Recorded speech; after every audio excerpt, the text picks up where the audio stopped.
Hello friends, welcome to Merchant Engineering College and today we are discuss about the 7th semester subject Power Quality and Facts.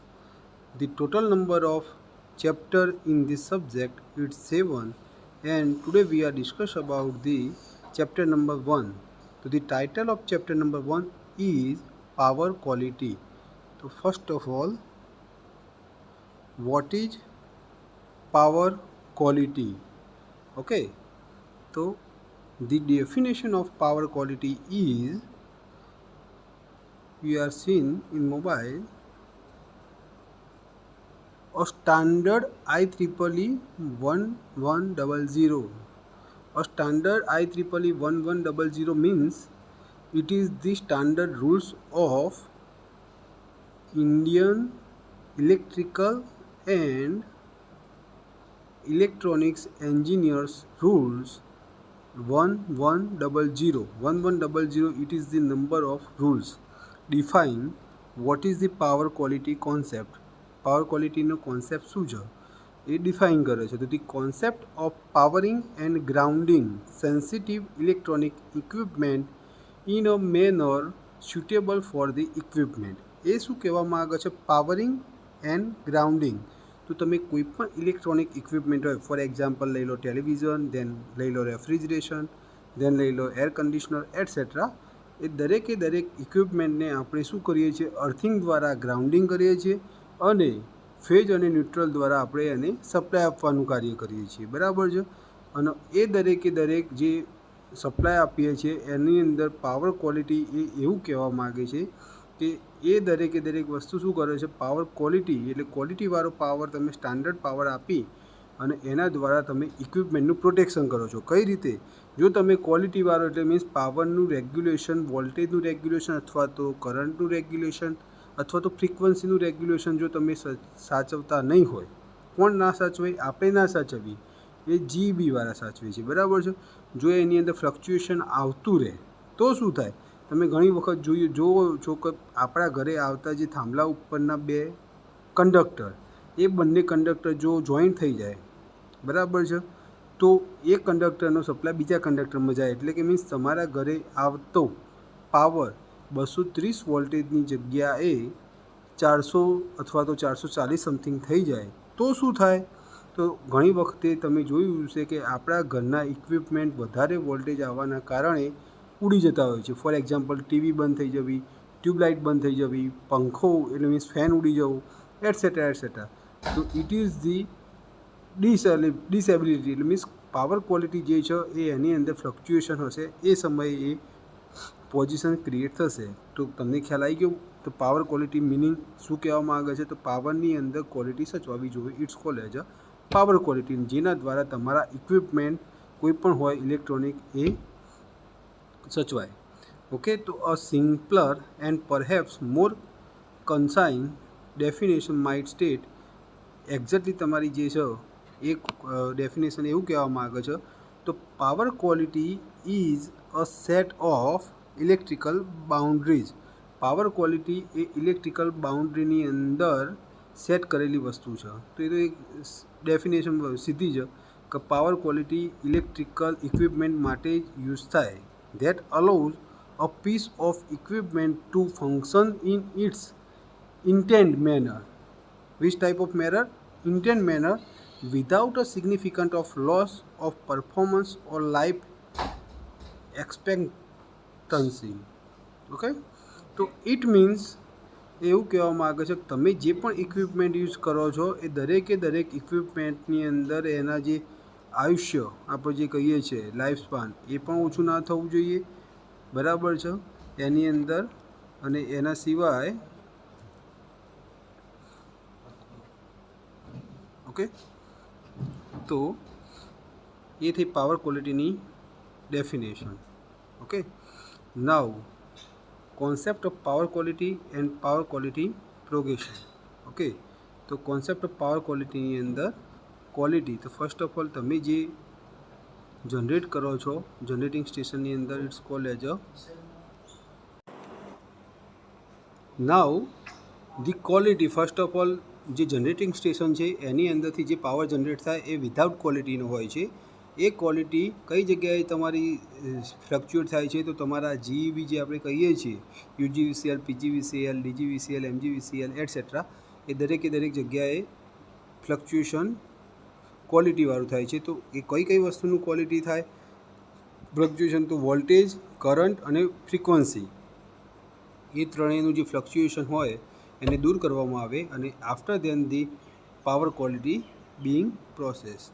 તો power quality include all possible situation in which the waveform of the supply voltage or load current deviate from the sinusoidal waveform at a rated frequency with amplitude corresponding to the rated RMS value for all three phases and three phase system.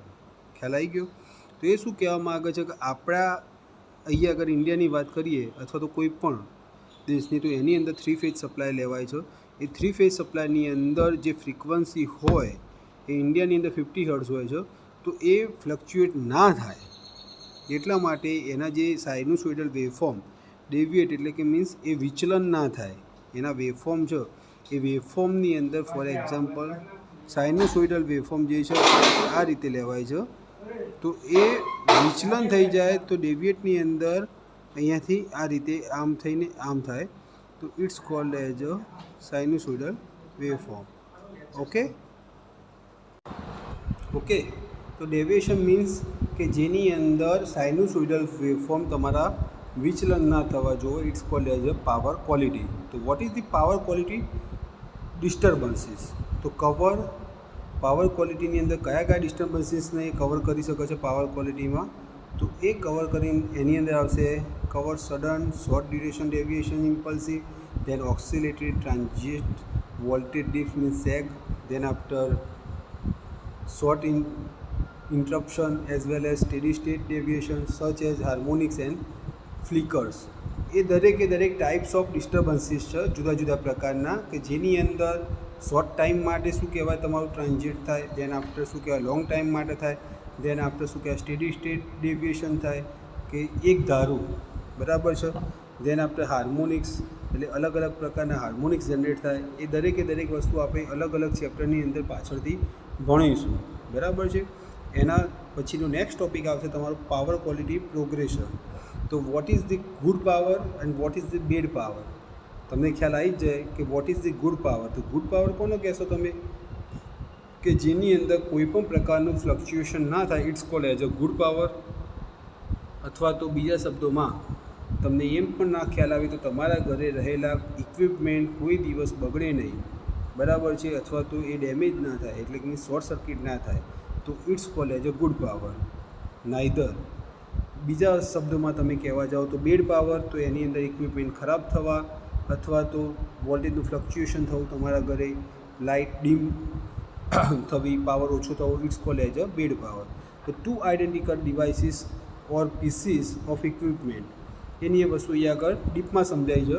તો બે piece હોય ઇક્વિપમેન્ટના તો differentially to the same power quality parameter due to differences in their manufacturing or component tolerance.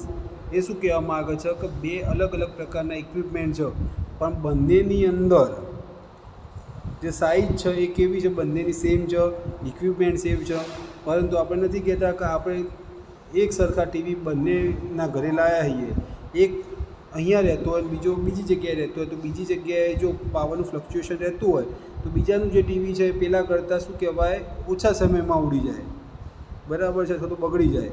તો it's called as a bad power કે જેની અંદર equipment ખરાબ થાય તે. ઓકે. અને એની એ વસ્તુનું અહીંયા આગળ એક્ઝામ્પલ આપેલું છે, બરાબર છે. તો for example an electronic controller about the size of a shoebox can efficiently control to the performance of 1000 HP motor. While the motor be somewhat immune to power quality problems, the controller is not. એ શું કહેવામાં આવે છે કે electronic controller જે છે એક નાનું સાઇઝમાં શૂ box એટલે કે નાનું તમારું પંખાના બોક્સ જેટલું જ હોય છે, બરાબર છે, કે જે તમારી 1000 એચપીની મોટરને કંટ્રોલ કરી શકે છે. પરંતુ એ કંટ્રોલર જ સરખું નહીં હોય તો તમારા પાવર ક્વોલિટીની અંદર પ્રોબ્લેમ જનરેટ થશે. ખ્યાલ આવી ગયો? એ વસ્તુ એ કહેવા માગે છે. ફોર એક્ઝામ્પલ, તમે ટીવી છે તો ટીવીની અંદર રિમોટમાં જ પ્રોબ્લેમ હશે તો ટીવીની અંદર ફ્લક્ચ્યુએશન થવાનું જ છે. એ જ રીતે ટીવીનું જે સેન્સરવાળો પોઈન્ટ છે એ પણ ખરાબ થયો હોય, કંટ્રોલર પોઈન્ટ કહેવાય, one type of sensor point, તો પણ ટીવીની અંદર ફ્લક્ચ્યુએશન થાય તો it's called as a bad power quality. Okay, now the explanation of various power quality terminologies. બરાબર છે, જુદી જુદી પાવર ક્વોલિટીની જે ટર્મિનોલોજી છે એની આપણે ચર્ચા કરીશું. તો first of all the periodic. Periodic એટલે શું કહેવામાં આવે છે કે સારી પીરિયોડિક પાવર ક્વોલિટી કોને કહેવાય કે જેની અંદર વોલ્ટેજ ફ્લક્ચ્યુએશન ના થાય અથવા તો કરંટ ફ્લક્ચ્યુએશન ના થાય. It's called as a good periodic fluctuation. બરાબર છે, તો a voltage or current is a periodic if the value of the function at time t, બરાબર છે, is equal to the value of at t plus t. એટલે શું કહેવામાં આવે છે કે તમે કોઈ એક ટાઈમની સાપેક્ષમાં વેલ્યુ કન્સિડર કરી હોય, એની એ વેલ્યુ તમે મેઝરમેન્ટ કોઈ બીજા ટાઈમની સાપેક્ષે કરવા જાઓ એટલે મીન્સ ટી પ્લસ ટી, 1 વાગે મેઝરમેન્ટ કરી અને 1 પ્લસ અડધો કલાક એટલે 1.5 વાગે મેઝરમેન્ટ કરી. In the reference book, the function refers to periodic time varying quantity such as AC voltage or current. એ શું કહેવા માગે છે તો હું તમને રેગ્યુલરલી કહેતો હોઉં છું તે તો આપણા ઘરે આવતા તમે વોલ્ટેજની વેલ્યુ તમે જો મેઝરમેન્ટ કરો તો તમે 1 વાગે મેઝરમેન્ટ કરશો તો એની અંદર 230 વોલ્ટેજ બતાવશે. તમે 1 ને ઉપર બીજી 1 મિનિટે કરશો તો 230ની જગ્યાએ 231 બતાવશે અથવા 229 બતાવશે. તો એ જે ક્વોન્ટિટી છે એ વોલ્ટેજની હોય અથવા તો કરંટની હોય એ કેવી હોય? Varying quantity. એ સ્ટેબલ ક્વોન્ટિટી રહેતી નથી.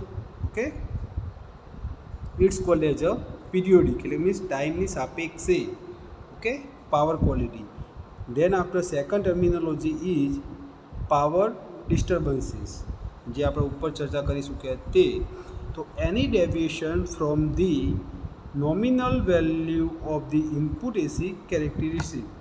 જે ઇનપુટ દ્વારા આપવામાં આવે એટલે કે તમે સપ્લાય ચાલુ કરો એ સપ્લાય દ્વારા આપવામાં આવતા વોલ્ટેજ અને કરંટની વેલ્યુમાં વિચલન થવું it's called as a deviation અથવા તો બદલાવ થવો. ફોર એક્ઝામ્પલ, તમે જ્યારે સપ્લાય ચાલુ કરો એ વખતે તમે જો 230 વોલ્ટેજ આપતા હો તો then after some time the value of voltage become a 240 volt, then 220 volt. It's called as a deviation and it's called also as a power disturbances. Okay, તો પાવરની અંદર વિચલન જનરેટ થયું. વિચલન એટલે મીન્સ ડિસ્ટર્બન્સ જનરેટ થયું. Okay, after then the another terminology is power factor. તો power factor first of all, તો પાવર ફેક્ટર શું છે? તો પાવર ફેક્ટરની જે ડેફિનેશન તમે હતી એ જ અહીંયા આગળ તમારે કરવાની છે. તો પાવર ફેક્ટર એ આપણે શું લખતા હતા? Power factor is equal two cos phi. તો cos phi એ શું કહેતા હતા તમે? તો cosine angle between the voltage and current. Okay, and another definition is cos phi is equal two R/Z and the another definition is the ratio of active power and apparent power is also called as a power factor. તો આ દરેકે દરેક વસ્તુ છે એ અહીંયા આગળ તમારે લખવાની છે. બરાબર છે, પણ આની અંદર થોડી જે તમારી ભાષા છે એ પહેલાં કરતાં લેંગ્વેજ અલગ છે. તો the ratio between the active power of the fundamental wave એટલે મીન્સ તમે કોઈ પણ યુઝ કરેલ હોય વોલ્ટેજ, કરંટ અથવા તો frequency to the apparent power of the fundamental wave. ખ્યાલ આવી ગયો?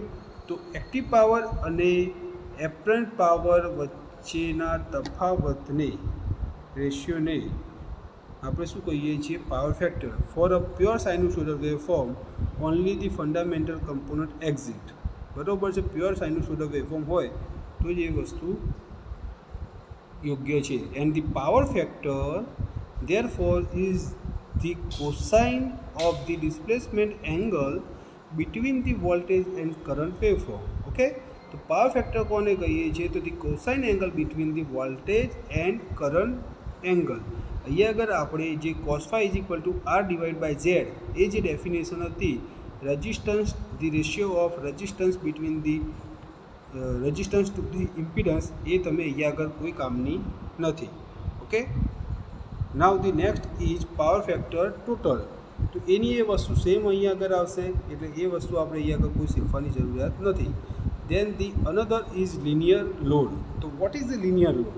લિનિયર લોડ એ એવું કહેવા માગે છે કે તમારા ઘરની અંદર આવતો સપ્લાય જે છે એ દરેકે દરેક સપ્લાય એક જ ધારા, થોડું ફ્લક્ચ્યુએશન તો દરેકે દરેકની અંદર રહેવાનું છે, પણ એક જ ધારી લીટીમાં ચાલે જાય, it's called as a linear load. તો electrical load which is in the steady state operation present essentially constant impedance to the power source throughout the cycle of applied voltage. A purely linear load has only the fundamental component of the current present. ખ્યાલ આવી ગયો? તો linear load શું કહેવા માગે છે કે તમે જે પાવર સપ્લાય કરો છો એ સ્ટેડી સ્ટેટ ઓપરેશન એટલે સ્ટેડી સ્ટેટ પોઝિશનની અંદર એક જગ્યાએથી બીજી જગ્યાએ તમારો પાવર સોર્સ અપ્લાઇડ થાય છે, ચાહે તે વોલ્ટેજ હોય ચાહે તે કરંટ હોય, it's called as a linear load. Okay, now the another one is non linear load. તો the another terminology we are discussed in another lecture. Okay, bye.